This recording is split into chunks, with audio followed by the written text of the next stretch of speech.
Fat loss tips, episode number 1. This is one of my favorite fat loss tips that is so slept on. It is called walking. Walk your little hearts out. Learning this was pivotal in my fat loss journey. I kind of plateaued. I was working my ass off in the gym and nothing was really changing. I started paying attention to how much I was moving outside of the gym. I realized it was hardly anything. When I learned about 8 to 10,000 steps a day, the fat literally just started to melt off. You might go to the gym 4, 5, 6, 7 days a week, whatever it might be, bust your tail and not notice a lot of results. But that could only be 3 or 4 hours out of the whole week. About the other 8 to 12 hours a day is where the steps come in.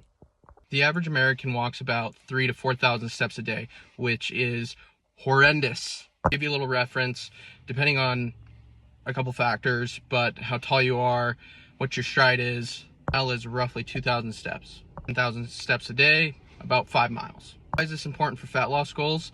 The average person will burn about 400 to 600 calories for every 10,000 steps.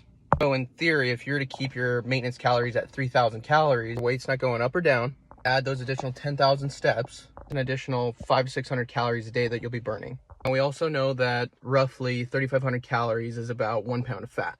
Simply by adding activity, you can create that calorie deficit for yourself.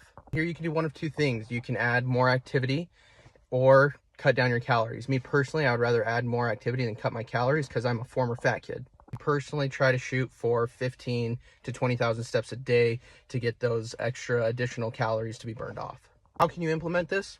Get a step tracker. Personally use an Apple Watch. If that's out of the budget, look for a Fitbit. If you're a runner, maybe look for a Garmin. I promise you, steps is one of the most slept on things in the game. Start taking those 10 to 15,000 steps a day. Start implementing that. Get yourself a step tracker and watch the fat melt off.